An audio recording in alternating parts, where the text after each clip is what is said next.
jiran dia dapat, nikmat jiran dia dapat. Jadi kita buat ibadat. Sudah tentu akhlak dia. Kita kat Mekah hati kita bersih tu kan. Mak bapak kita pada tempat yang sewajarnya. Cerita dalam kitab tuan-tuan, ada seorang ulama, seorang nabi, Imam Ghazali cerita dalam kitabnya Minhajul Abidin. Nabi ni tuan-tuan, dia kawan baik dengan malakal maut, malaikat ambil nyawa. Satu hari dia tanya malakal maut, aku nak minta satu boleh tak? Malakal maut kata boleh, tapi jangan minta tak cabut nyawa, sebab cabut nyawa kerja aku. Bukan minta tak cabut nyawa. Sebelum hang ambil nyawa aku, hang bagi signal, bagi amaran, bagi signal, tak lama lagi aku main ambil nyawa hang. Kira-kira macam tu lah. Malakal maut kata boleh, lagu tu boleh.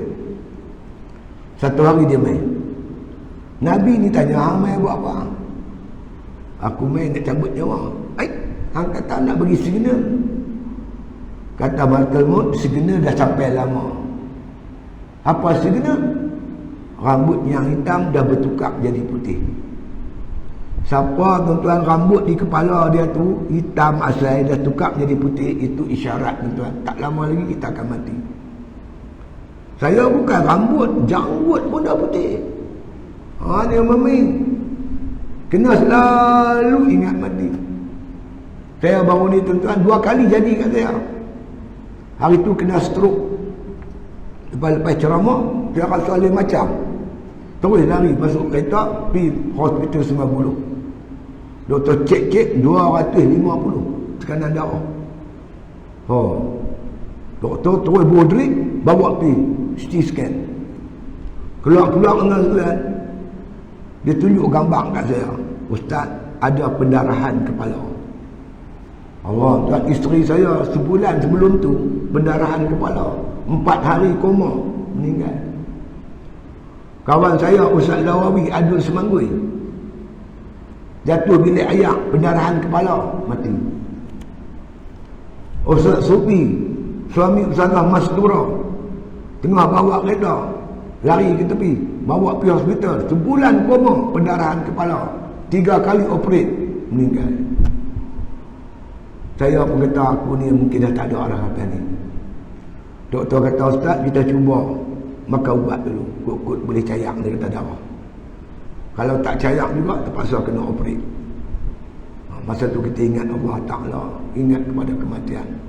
3 hari lepas tu, doktor kata, Alhamdulillah Ustaz, darah dah cayak. 2 hari lepas tu, terus dia discharge saya. Tuhan bagi peluang kat kita lagi, suruh buat ibadat banyak-banyak lagi. Ni baru ni accident, saya tengah lena, sedap-sedap orang main suluh, rupanya kereta langgar luri. Tuan tengok kereta, ya Allah, tapi kita tak ada apa-apa lah. Pergi x-ray apa semua, doktor kata tak ada masalah. Tuhan masih bagi peluang kat kita. Kena ambil kesempatan ni semik semua mungkin untuk mencari bekalan. Kita pergi sana tuan-tuan, siapa pun tak boleh tolong kita lah tuan-tuan. Amal ibadat kita tu, ingat mati, ingat mati benda penting. Kenapa dia lupa mati? Wa nisyanul mauti min tulil amali, kata Nabi. Lupa mati puncak angan-angan terlampau panjang. Panjang dia punya wawasan dia. Sedangkan dia sampai penghujung. Orang tua kata alamat nak mati apa dia? Rambut kita ni, Nabi kata yang putih yang hitam bertukar jadi putih. Orang panggil uban berterabur. Mata pun koi kabuk, kulit pun dah kendor, gigi pun dah gugur, makan bubuk tepi kubuk. Berjaga, kena buat persiapan tuan-tuan. Kafa bil mauti wa'izah, memadailah kematian itu sebagai satu pengajaran, kata Rasulullah sallallahu alaihi wasallam. Wa tulul amali min hubbid dunya, panjang angan-angan berpunca cinta dunia. Wa hubbud dunya ra'su kulli khati'ah, cinta dunia ibu segala kejahatan. Carilah punca maksiat, semuanya berpunca daripada cinta dunia, berebut dunia. Sedangkan dunia kita nak tinggal, akhirat kita nak pergi. Berapa orang berebut akhirat? Sikit sangat orang berebut akhirat, yang banyaknya berebut dunia. Itu sedikit hadis yang disampaikan oleh Nabi kita Muhammad sallallahu alaihi wasallam. Hati ni apa tuan? Cakap Arab qalbun. Piramli tukar jadi kalbu. Qalbun, kalbu. Makna Melayu hati. Hati ni tuan-tuan, dia ada 4 nama. Ikut Imam Ghazali 4 nama. Dia nama ruh, akal, nafsu, hati. 4 benda ni tuan-tuan, hakikatnya sama. Kita dalam kad kenalan nama Yusuf. Di kampung nama Mat. Tok Wan panggil Awang. Awang pun dia, Mat pun dia, Yusuf pun dia. Hakikatnya sama. Hati pun dia, akal pun dia, roh pun dia, nafsu pun dia. Benda yang sama, iaitu latifah rabbaniyah.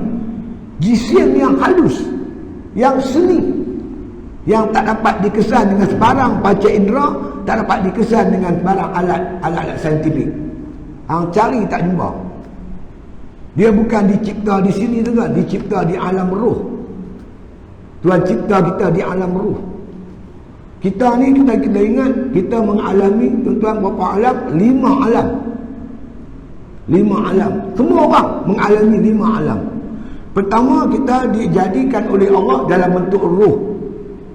Roh kita sama tua. Manusia mula daripada Adam sampai manusia terakhir, roh dia buat serentak. Masing-masing kita duduk di alam roh. Berapa lama? Wallahu alam, kita tak tahu. Kemudian mak kita tuan-tuan berkahwin dengan pak kita. Persetubuhan mereka itu, sperm mak kita dan bapak kita bercantum, maka tuan-tuan jadi janin. Jadi anak. Bila janin ni berumur 120 hari atau 4 bulan, maka Allah pindahkan roh di alam roh tu masuk dalam perut ibu kita. Dinamakan alam arham, alam rahim ibu. Berapa lama kita duduk situ? Kira-kira 9 bulan lebih tuan. Sampai masa mak kita beranak kat kita. Kita keluar dari perut mak, kita mai ke alam dunia ni. Ni sekarang kita di alam ajsam, alam berjisim, alam dunia. Kita dah lepas tuan-tuan 2, alam roh, alam arham. Sekarang kita berada di alam dunia, alam ajsam. Di sinilah tempat kita nak buat ibadat, tempat lain tak ada. Kerana kita akan jumpa 2 lagi alam. Kita mati, roh kita keluar dari tubuh badan kita, dia akan duduk di alam barzah, alam kubur. Bila berlaku kiamat tuan-tuan, dia akan berpindah pula ke alam akhirat. Itulah kita. Kadang-kadang dipanggil roh, kadang-kadang dipanggil akal, kadang-kadang dipanggil nafsu, kadang-kadang dipanggil hati. Bendanya sama. Roh ni tuan-tuan, dia duduk di jantung. Jantung fizikal kita duduk situ. Dia keluar pada jantung, kita mati. Kita mati tuan-tuan, yang dirahmati Allah Ta'ala sekalian. Kenapa dipanggil roh? Kerana ada dia, kita hidup. Itu panggil roh. Kenapa panggil akal? Bila kita boleh berfikir secara sempurna, orang kata dia berakal. Dia ada akal. Akal dengan roh benda yang sama. Tapi kalau dia melampau, membujuk lalu melintang patah, kira dia buat maksiat, orang kata dia tu ikut nafsu. Benda-benda tu, akal pun nafsu, nafsu pun akal tu roh, roh tu nafsu. Benda yang sama. Jisim yang halus, tak dapat dikesan, tak boleh ditengok dengan sebarang alat saintifik. Dia bukan kejadian di dunia, kejadian akhirat. Sebab itu makanan roh tak sama dengan tuan-tuan makanan jasad. Jasad makan nasi, makan kucuk udang, makan cakotiau. Roh makan apa? Dia makan zikrullah, makan ibadat, baca Quran, zikir, puasa, sembahyang. Itu makanan roh. Makanan rohani. Kenapa dipanggil hati? Nombor 4 hati. Dipanggil dia hati. Hati ni cakap Arab qalbun. Kenapa dipanggil qalbun? Kerana dia bersifat inqilab. Inqilab ni berbolak-balik. Ustaz begitu, Ustaz begini, Ustaz nak berkawan, Ustaz tak mau kawan, nak berkelahi. Ni pasal hati-hati. Ustaz macam tu, Ustaz macam ni. Mula-mula dah terima elok dah. Aku berkenan dengan anak Mak Minah tu, Mak tu nak buat menantu. Eloklah Mak Minah. Kita Minang dah kira semua cukup, tak jadi pula. Kecuali hati yang menyati Allah. Ala bizikrillah tatma'unnul qulub. Bukankah dengan berzikir itu hati menjadi tenang? Dengan zikir hati tetap kepada Allah Ta'ala. Jadi oleh kerana dia bersifat berbolak-balik, maka dinamakan dia sebagai hati. Kenapa perlu tuan-tuan sekalian kita memberi penjagaan kepada hati? Ada beberapa sebab tuan-tuan yang dirahmati Allah Ta'ala sekalian. Sebab yang pertama tuan-tuan, hati ni tempat tilikan Allah. Apa yang ada dalam hati. Tak tengok amalan-amalan zahir kamu. Allah tak perhati segala rupa paras kamu. Wa innama yanzuru ila qulubikum. Tetapi Allah perhati hati kamu. Orang semua nampak cantik, kita hebat, hati kita siapa tahu? Hati Allah Ta'ala yang tahu. Tempat tilikan Allah. Imam Ghazali ketika menghuraikan hadis ni, cuba kita fikir, dia kata, kita mangkit pagi basuh muka, shampoo, sabun muka kita. Pasal apa? Muka tempat tilikan manusia. Manusia tengok muka kita, biar cantik, biar elok, kita shampoo, kita basuh, kita sabun dan sebagainya. Bagaimana hati kita tempat tilikan Allah? Allah perhati hati. Wa innama yanzuru ila qulubikum. Allah perhati hati kamu. Hati kita berseluruh tuan-tuan dengan hasad, dengki. Hasad, dengki, tahu hasad, dengki. Hasad cakap Arab, dengki Melayu. Tak boleh tengok kawan kita senang sikit. Mat, aku dengar cerita jiran rumah hang tu beli kereta baru. Alah, hutang. Biar bila dia hutang, dia sibuk pasal. Bukan nak bayar, tapi dengki tu. Tak boleh tengok kawan senang, itu dengki. Bang, aksiden kawan tu. Mat, kawan yang aksiden. Pada muka. Dengki tu. Susah hati sahabat kita dapat nikmat, seronok bila kawan dapat bala. Dengki. Hang dengki ni? Dah aku bukan dengki. Saja nak cerita. Dia dengki, dia tak tahu dia dengki.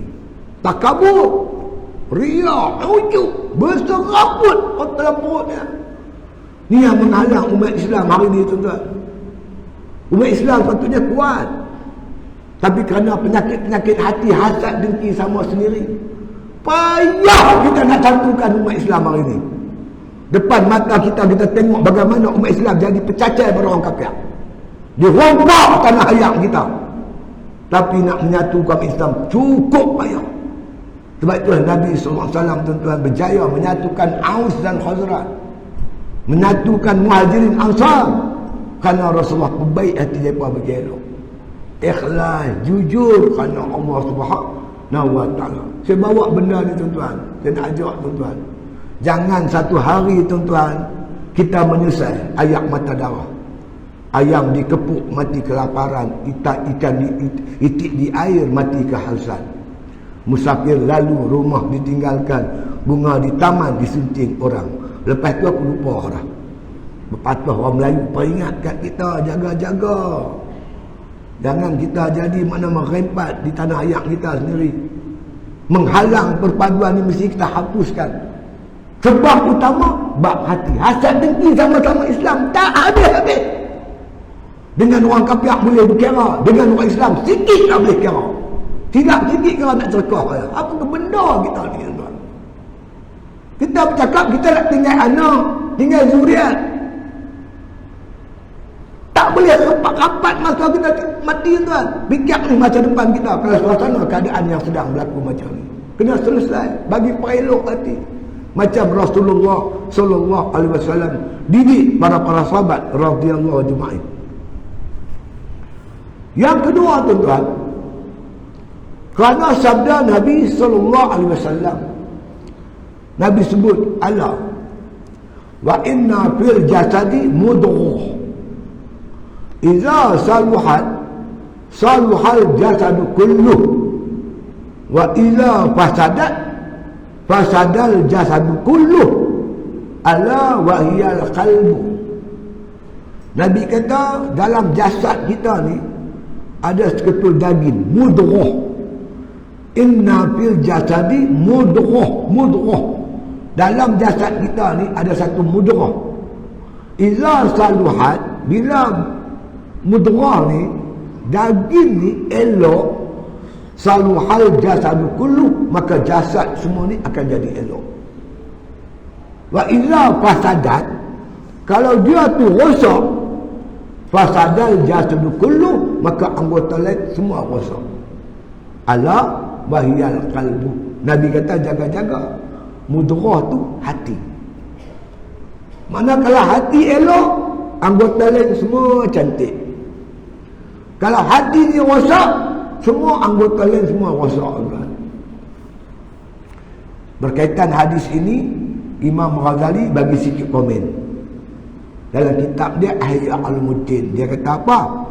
Faqad tabayyana bihadzal hadis. Sesungguhnya kami nak terang tentang ini hadis. Hadis yang Nabi kata baik ketui daging tu baik semua anggota, kalau rosak ketui daging tu rosak semua anggota. Berkaitan dengan hati ni, maka Imam Ghazali kata innal asla huwal qalbu. Semuanya berpunca daripada hati. Hati elok, anggota lain semua elok. Hati rosak, anggota lain semua rosak. Wa huwal amirul muta', dia kata. Hati ini sebagai amir, raja, pemerintah muta' yang ditaati.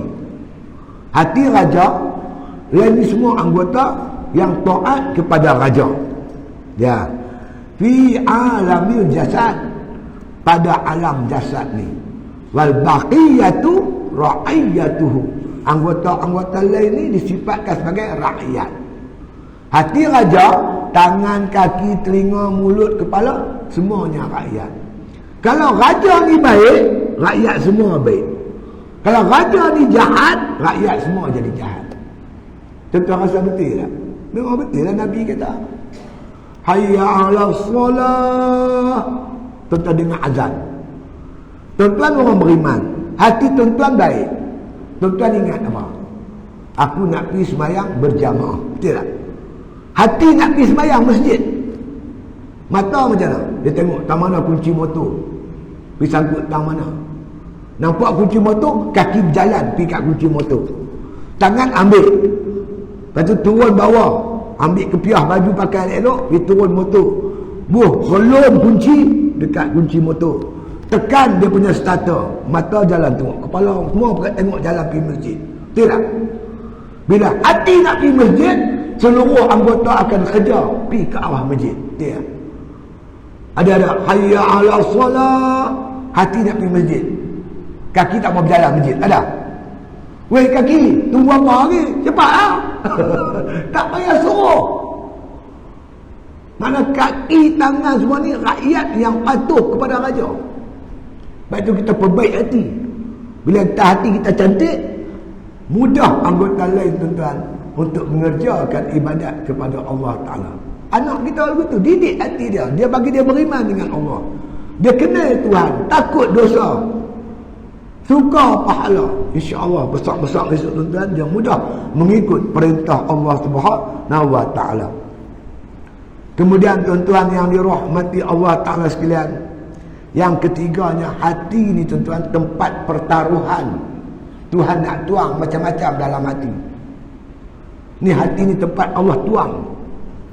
Dalilnya firman Allah Subhanahu Wa Ta'ala. Afaman syarahallahu sadrahu lil Islam fa huwa ala nurin min rabbih. Apakah tidak mereka yang kami lapangkan dada mereka dengan Islam, mereka mendapat nur daripada Tuhan mereka. Bila Allah tuang nur hati kita, tuan-tuan, hati ni lapang. Nak laksana kerja Islam cukup mudah. Nak pergi masjid senang, nak baca Quran senang, nak buat ibadat senang. Pasal apa? Kerana hati ni telah dituang nur oleh Allah Ta'ala. Tempat nur masuk dalam hati. Bila nur masuk, apa jadi? Nabi kata, innan nura iza dakhalal qalba infasaha wansyaraha. Sesungguhnya nur bila masuk dalam hati, hati rasa lapang dan terbuka. Macam tuan-tuan bawa kereta, tuan-tuan, lampu tuan-tuan terang. Macam mana pemanduan tuan-tuan? Cukup mudah. Nampak arah tuju. Nur bila masuk hati kita, nampak arah tuju kita. Ke mana kita nak pergi? Aku nak pergi akhirat, aku nak pergi kubur, aku nak mati. Persiapan mesti ada. Kita membuat ibadat sungguh-sungguh kepada Allah Subhanahu Wa Taala sebab kita tahu matlamat kita nak tuju. Orang yang tak masuk nur, tuan-tuan, dia sibuk dengan dunia. Sibuk siang malam pagi petang, tak teringat nak main masjid. Sedangkan masjid dekat rumah dia tak teringin hati. Dia boleh bu sana bu sini, hati tak terpaut langsung dengan rumah Allah Subhanahu Wa Taala. Ini nur tak ada lah, tuan-tuan. Tanda Allah sayang kat kita, tuan-tuan. Allah permudahkan kita untuk buat ibadat. Tu Tuhan sayang itu. Jadi tuan-tuan boleh main masjid, tuan-tuan boleh mengaji, tuan-tuan boleh beribadat. Ini tanda kasih sayang Allah Ta'ala. Allah berfirman, khul bi fadlillah wa bi rahmatihi. Kata oleh Muhammad, ibadat yang kamu kerjakan itu semata-mata anugerah daripada Allah Subhanahu Wa Taala. Wa bi rahmatihi, itu semata-mata kasih sayang Allah Subhanahu Wa Taala. Tuk guru saya Allah yarham, Tuan Waji Waid, dia kata tanda Allah sayang kat kita, Allah campak di hati kita kasih kepada ibadat. Bila teringin nak buat ibadat tu, tanda Tuhan sayang kat kita lah, tuan-tuan. Kalau Tuhan tak sayang kita, dia tak teringin. Dia boleh jogging tau, dia pusing sampai bayar lepas sama mana halau. Jogging subuh-subuh, pagi-pagi boleh. Subuh 2 rakaat dia tak boleh lah, tuan-tuan. Betul. Dia boleh pergi supermarket, rembiang penuh tangan ni, tapi nak bagi masjid RM10 ketak lutut dagu orang. Betul. Jadi tuan-tuan boleh bersedekah, boleh buat ibadat, boleh itu, boleh ini. Ingat, ini semata-mata anugerah dan kasih sayang Allah Subhanahu Wa Taala kepada tuan-tuan. Jadi nur ini makna kata hati ni tempat pertaruhan Tuhan Tuhan Nur. Tuan-tuan, ni gelas. Ni gelas kan. Gelas ni tuan-tuan nak tuang minum kopi, teh. Sebelum tuan-tuan tuang, tuan-tuan pastikan gelas ni bersih. Betul tak? Kalau gelas ni tuan-tuan penuh dengan tik kuci, tik ayam, tik tikui, tik cicak, tergamak tak kita nak tuang minuman? Tentu kita tak tergamak. Jadi kerja kita, tuan-tuan, bersihkan hati kita. Nak bersih hati, tuan-tuan kena mengaji ilmu tasawuf. Jangan sombong dengan ilmu tasawuf. Ada orang kata ilmu tasawuf ni orang ilmu ayat acak. Ada orang kata, orang Pulau Pinang juga kata semua, ilmu tasawuf ni ilmu ayat acak. Sedangkan ilmu ni mengajar kita membersihkan hati. Macam mana nak cuci hati? Tuan-tuan cucikan baju, mengaji ilmu fiqh. Kena kenal najis. Najis ni najis apa? Mutawassitah, mukhafafah, mughalazah. Kenal ayat menyuci. Nak cuci dengan apa? Cuci ayat mutlak. Macam mana cara cuci? Mukhafafah lah boleh, mughalazah lah boleh, mutawassitah lah boleh. Itu ngaji fiqh. Nak cuci hati macam mana? Apa cara dia? Hati kita kotor dengan hasad dengki. Nak buang macam mana? Nak cuci macam mana? Hati kita riak, ujub, takabur. Macam mana kita nak cuci? Ni semua najis. Bila hati kita penuh najis, tuan-tuan, macam mana nur nak masuk? Bila cawan ni penuh najis, kita pun tak jeramak nak tuang minuman dalam dia. Tuan-tuan, berjinak-jinaklah dengan kuliah-kuliah, terutama ilmu tasawuf. Tuan-tuan belajarlah cara cuci hati. Bagaimana kita nak menyuci hati kita yang penuh dengan kekotoran dan najis itu. Banyak dicerita oleh ulama, terutama Al-Imam Ghazali rahimahullahu ta'ala dalam kitabnya, tuan-tuan, Masya Allah. Jadi oleh kerana hati tempat cuci, tempat tuangan Allah Ta'ala, maka kita kena bersihkan hati. Seperti mana arahan Allah kepada Nabi Musa AS. Ya Musa, farigh li baitan li askuna fi. Wahai Musa, kosongkan satu bilik di rumah hatimu, aku nak duduk. Bersihkan hati cantik-cantik, aku nak tuang nur ke dalam hatimu. Allah berfirman kepada Nabi Musa AS. Yang keempat, tuan-tuan yang dirahmati Allah Ta'ala sekalian, kenapa kita perlu bagi perhatian kepada hati? Sebab hati ni, tuan-tuan, kena penyakit, dia payah ubat. Ubat dia cukup payah. Sebab dia bentuk dalaman.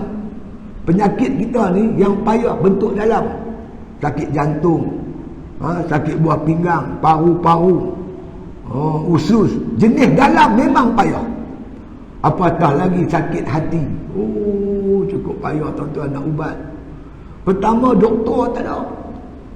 Doktor nak berubat, dia pun sakit. Kita pergi jumpa ulama, minta ulama ubat sakit hati. Dia pun ada penyakit. Penyakit apa? Hubud dunia. Dia pun cinta dunia. Dia pun cinta masyhur. Dia pun suka dipuji. Dia pun suka bertengkar. Dia pun asal dengki. Macam mana dia nak ubat kita? Saya hari itu, tuan-tuan, pergi kerja haji. Saya batuk, pergi klinik tabung haji.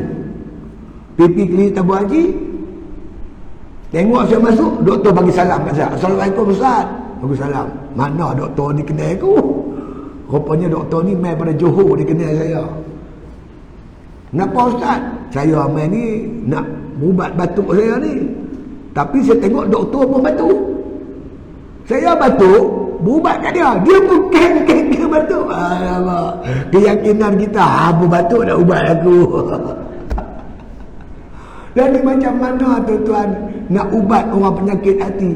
Yang tu ada pun ramai penyakit hati tak selesai. Suka, tuan-tuan, cukup payah. Saya nak buat contoh, satu contoh untuk mudah tuan-tuan faham. Kita kena penyakit hati, kita tak berubat.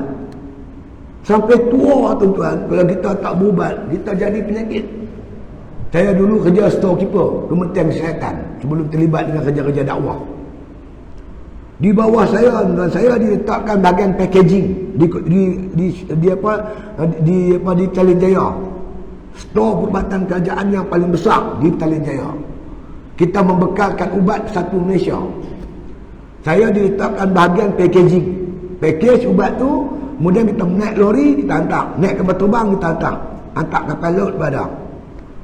Di bawah saya adalah dekat 20 orang attendant, buruh yang kerja bawah saya. Salah seorang, tuan, saya tengok dia tua. Saya ingat umur dia mungkin 6-70 pun. Main kerja pun bertongkat. Tanya dia, tanya pakcik sikit boleh? Boleh. Berapa umur?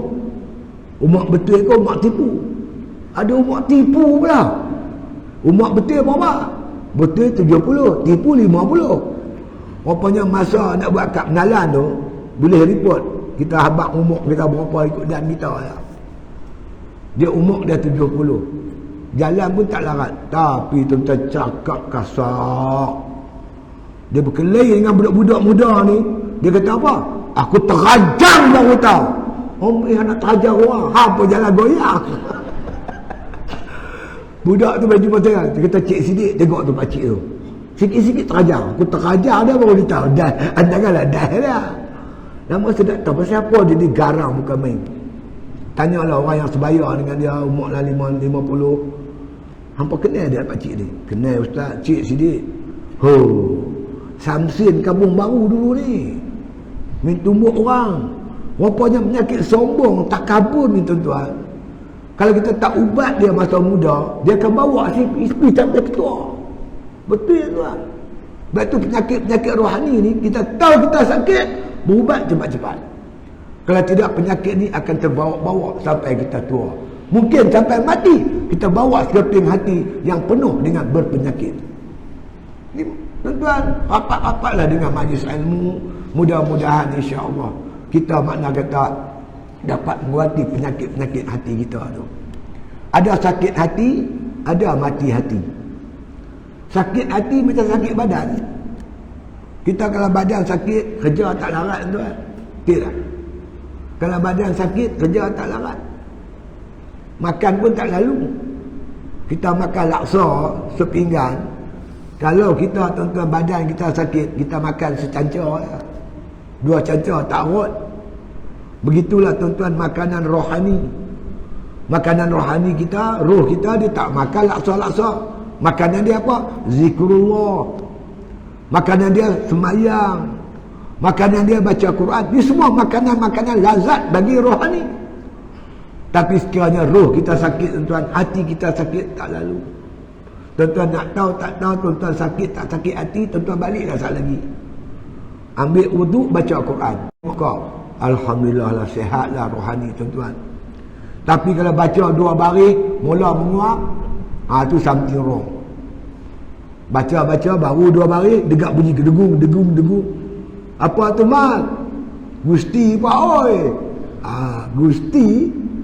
Gusti ni kalau terlepas minggu ni, minggu depan baru ada. Quran bila pun boleh baca. Tutup Quran pergi tengok Gusti. Maknanya tuan-tuan, rohani kita bermasalah. Tu tanda-tanda dia sakit. Tuan-tuan sekalian, malam ni saya nak tutup ceramah saya ni, nak cerita tentang hati mati. Tanda-tanda hati mati. Saya rujuk kitab Hikam karangan Syekh Ibn Athaillah Al-Askandari. Dia kata apa? Min alamati mautil qalbi. Tanda-tanda atau alamat hati mati. Kalau alamat ni ada kat tuan-tuan, kita kena faham hati kita dah mati dah tuan-tuan. Apa tanda hati mati? Syekh Ibn Athaillah kata ada 2 tanda. Yang pertama, adamul huzni. Tidak rasa duka cita ala ma fata minal muwafaqat, di atas luput segala ibadat. Tertinggal ibadat, tak rasa duka cita. Orang azan, kita tak sempat sembahyang Jumaat, kita sembahyang di rumah. Sembahyang di rumah dapat 1, sembahyang berjemaah dapat 27. Tak rasa rugi. Tak dapat berjemaah tu, tak rasa rugi. Itu alamat hati mati. Tapi yang pelik tuan-tuan sekalian, bila luput dunia, dia rasa rugi. Macam mana contoh? Contoh kita peniaga cucuk pisang, meniaga cucuk cempedak. Kita banyak guna minyak. Pi Tesco, beli minyak saji 10 botol. Lepas tu pekerja tu kata apa? Cik, kalau cik mai kemarin, minyak ni RM25 sebotol. Kita offer 3 hari, tamat kemarin. Encik mai hari ni harga macam biasa 30. Sebotol lari RM5. Kita beli 10 botol, berapa lari? RM50. Kalau aku pergi kemarin pun dapat RM25. Rugi RM50 ni 10 botol terbawa-bawa dalam mimpi.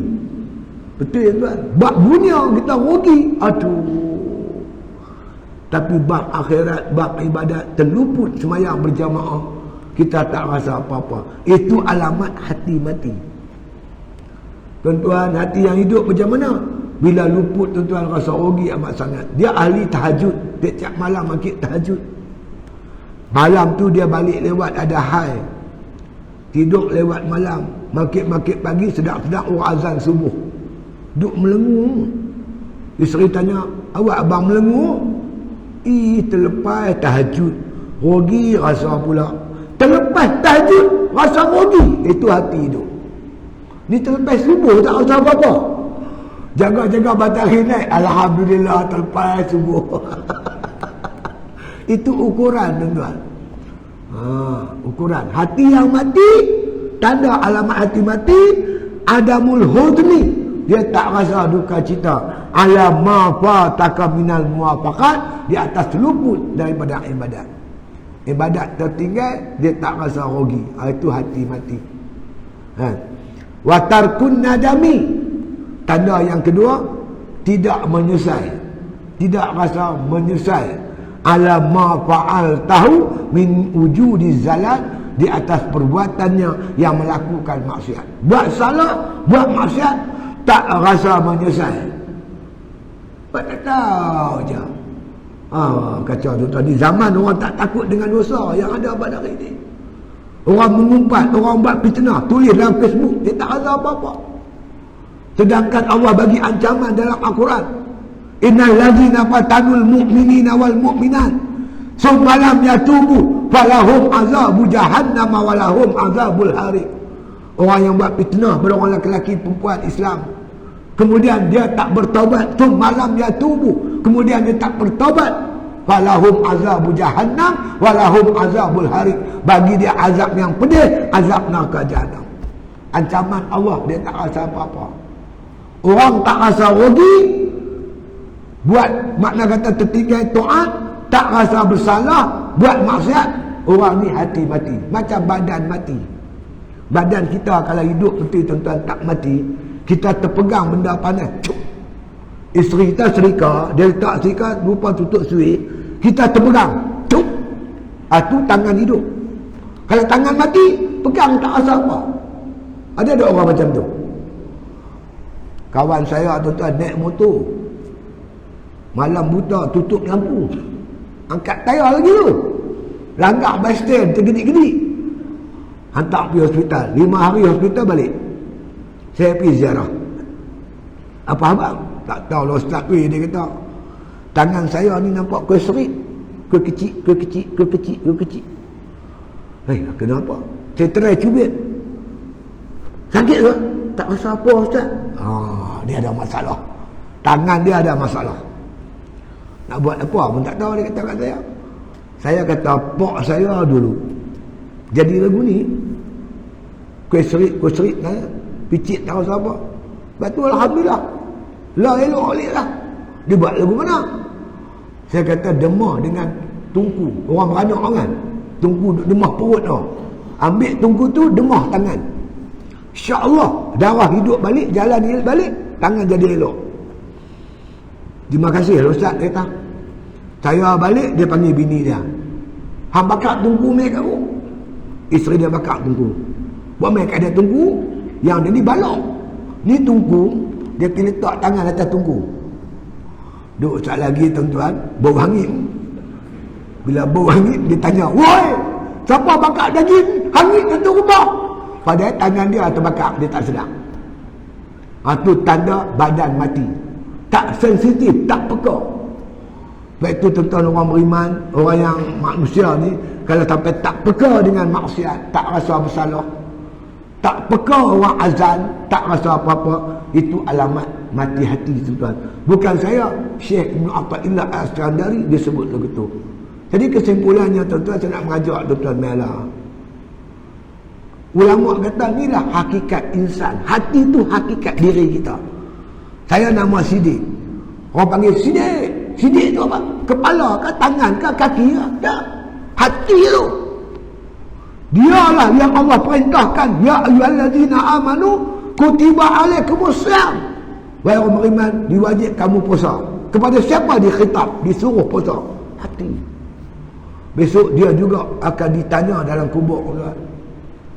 Man rabbuka? Siapa Tuhan kamu? Malaikat tak tanya kepala, tangan, kaki, dia tanya hati. Hati tuan-tuan. Dialah akan dipukul, dia akan diseksa besok di akhirat. Kesianlah hati kita. Mari kita bersihkan dia betul-betul, mencapai keimanan yang cukup-cukup tinggi sebelum kita berjumpa dengan Allah. Yaumala yanfa'u malun wala banun illa man atallaha biqalbin salim. Hari yang tak berguna harta benda dan anak pinak, melainkan orang balik jumpa Tuhan membawa qalbun salim, yakni hati yang sejahtera, hati yang beriman. Hati kita yang beriman tuan-tuan laksana pokok. Pokok ni mesti dibaja. Kita tanam pokok, kita buah baja, buah air, siram, pokok tu akan membesar. Begitulah hati kita, iman kita tuan-tuan. Kita baja dia dengan taat. Kita siram dia dengan ketaatan kepada Allah Ta'ala. Kita jaga jangan kena maksiat. Sebab maksiat ni racun bagi hati. Racun hati maksiat. Jangan buat maksiat. Orang buat taat, kita sokong. Orang buat maksiat, kita benci. Kita kalau ada kuasa, kita tegah. Sebab tu usaha-usaha sahabat kita macam di Kedah sekarang ni. Nak mengharamkan judi, mengharamkan arak, menyekat arak. Kita cukup suka dengan kerja buat sahabat-sahabat kita ni. Kita tak mampu buat, kita berdoa minta Allah beri kekuatan mereka untuk buat. Kita pun usaha untuk buat. Tak mustahil tuan-tuan, Pulau Pinang ni boleh kembali ke tangan orang Islam kalau kita buang penyakit hasad dengki ni. Kita bersatu betul-betul sesama kita, insya-Allah tuan. Orang Cina boleh bersatu, kerana apa kita tak boleh bersatu? Menghalang kita bersatu iaitu tuan-tuan penyakit cinta dunia, hasad, dengki sesama kita. Marilah kita tuan-tuan buang semua ni. Tengoklah anak-anak kita yang kecil ni, jangan mereka menjadi pelarian di tanah air mereka sendiri. Marilah kita tuan-tuan sekalian kembali kepada makna kata beriman, bertakwa, kembali kepada Islam insya-Allah. Jangan lupa minta bantuan dan pertolongan daripada Allah Subhanahu Wa Taala. Mudah-mudahan Allah satukan hati-hati kita insya-Allah. Jadi salah satulah sebelum saya berunduk ni ucap terima kasih tuan-tuan. Saya pun tak kenal. Hari tu ni main ramai. Ni jenis naik motor ni. Ramai main. Daripada kawasan ni balik pulau ada, Batu Maung ada, Bayar Lepas ada. Anak-anak muda naik motor. Orang tua pun ada naik motor. Main ziarah saya tuan. Masya Allah. Terima kasih banyak-banyak. Bagi sumbangan lah apa. Syukur banyak-banyak kepada Allah Subhanahu Wa Taala. Terima kasih tak terhingga. Jadi tuan-tuan, saya pun syukurlah kepada Allah. Dengan Allah Ta'ala bagi lagi peluang. Untuk melihat dunia ni, untuk buat amal ibadat sebanyak mungkin sebelum Allah Ta'ala menjemput kita. Tuan-tuan pun sama lah. Tak pergi ke mana dah kita tuan-tuan. Tak pergi ke mana. Semua kita menuju arah yang sama. Tuan-tuan, Imam Syafi'i berkata, aku heran tengok manusia hari-hari makna kata bergembira, berseronok, tak mau buat taat, sedangkan kain kapan mereka sedang ditenun. Kain kapan kita ni sedang ditenun. Siap saja kain kapan kita matilah tuan-tuan. Kita akan mati. Oleh itu tuan-tuan, sebelum sampai saat ketikanya, kita kena bersiap sungguh. Mati ni senang sebut, tapi teruk tuan-tuan. Cukup teruk. Macam-macam kita akan hadapi. Lepas mati tu, kita duduk sorang-sorang tuan. Terputus hubungan terus dengan orang dunia ni. Terputus terus. Ketika itu tuan-tuan, kita dengan amal ibadat kita sajalah. Sebab itu marilah baki-baki umur kita ni, kita guna semaksimal mungkin untuk mana beribadat, mencari bekalan sebelum kita dijemput oleh Allah Subhanahu Wa Taala insya-Allah. Macam biasalah tuan-tuan, saya ada jual barang jualan tu untuk bantu pondok saya. Pondok saya ni tuan-tuan, untuk pengetahuan tuan-tuan, kita buka kepada semua masyarakat. Tak kira umur, laki-laki ke perempuan, tua, muda, tak kira. Kita sediakan pengajian secara percuma. Kita tak ambil sebarang yuran. Gaji guru kita cari sendiri. Kita jual barang jualan tu, bayar gaji guru, bayar bil layak, bil api dan segala keperluan. Budak-budak mengaji secara percuma. Kita bagi beras lagi. Makan, masak sendiri. Beras kita bagi insya-Allah. Kalau ada tuan-tuan, siapa-siapa nak memondok di pondok saya, kita amat alu-alukan. Kita juga ada sekolah tahfiz. Tahfiz kita ni kita ambil yuran cukup minima. Sebulan RM100. Makan, mengaji, semua situ asrama RM100 sebulan. Tak cukup, kita top up dengan jualan-jualan kita ni. Jadi malam ni tuan-tuan yang berhajat membantu sambil menderma, bolehlah dapatkan jualan-jualan itu.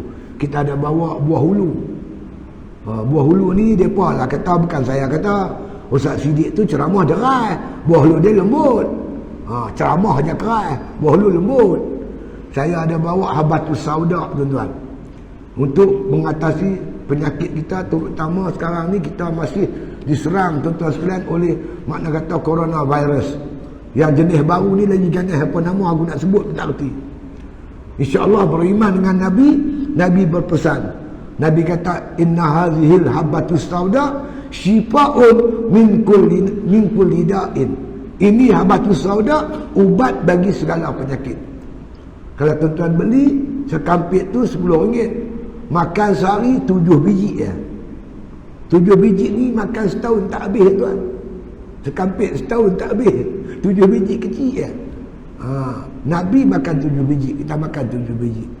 Yang kedua tuan-tuan, ubat yang paling bagus iaitu tuan-tuan sekalian, madu lebah. Nabi kata madu lebah ni makanlah 3 hari, 1 bulan, dalam sebulan makan 3 hari. Siapa makan sebulan 3 hari, makan sebulan, maka insya-Allah terhindar daripada penyakit-penyakit berat. Nabi kata. Hadis riwayat Abu Hurairah. Dalam Quran Tuhan sebut jelas dalam surah An-Nahli, fihi syifa'un linnas, kata Allah, ayat 69. Madu lebah ini dia merupakan syifa, ubat bagi manusia. Jadi madu lebah ni cari madu lebah yang asli. Kalau tuan-tuan nak tahu dia asli tak asli, ambil madu lebah, tuang dekat piring. Lepas tu tuang ayak sikit, lepas tu tuan-tuan goyang. Kalau dia membentuk sarang lebah, itu makna kata madu asli. InsyaAllah kita mendapat bekalan daripada faham memang madu asli telah disahkan oleh Mardi dan Unipec UKM. Makmal UKM mengesahkan madu ni madu asli. Kalau tuan-tuan test pun memang bentuk macam tu. Kita juga ada sumak tuan-tuan, sumak. Untuk tuan-tuan tahu lebih lanjut tentang sumak, tuan-tuan cek dalam Google. SUMAC, sumek. Kita panggil sumak, dia panggil sumek. Tuan-tuan akan tengok dia punya kelebihan-kelebihan dia cukup banyak. Dia ni tuan-tuan sekalian mengandungi vitamin C yang cukup tinggi. Kita mendapat bekalan daripada Turki tuan-tuan, masya-Allah. Kalau tuan-tuan nak guna dia, ni macam kita ada cawal macam ni, ayak kena panas, cukup panas. Tuan-tuan buh satu sudu. Kacau-kacau sekali lagi tengok dia keluar warna merun. Dia masam, dia tinggi vitamin C. Jadi tumak, habatus sauda, madu lebah, 3 bahan ni tuan-tuan cukup bagus untuk jaga paru-paru kita. Makalah tuan-tuan. Kita juga jual daun sana. Ini kita dapat juga daripada Turki tuan-tuan. Daun sana ni satu makanan, minuman untuk detox, cuci perut kita. Kalau tuan-tuan nak amalkan dia, satu balang tu boleh bagi 2. Tuan-tuan rebus dalam periuk kecil sampai dia keluar warna teh. Lebih kurang 10 minit mendidih ayak, dia keluar warna teh. Tutup api, tuan-tuan tapis dia, buah dalam botol macam ni. Buah dalam peti air. Bila nak minum, minumlah. Agak-agak secawan minum. Kalau tuan-tuan rasa nak buang ayak, nak berak petang, minum pagi. Kalau tuan-tuan nak berak pagi, minum malam.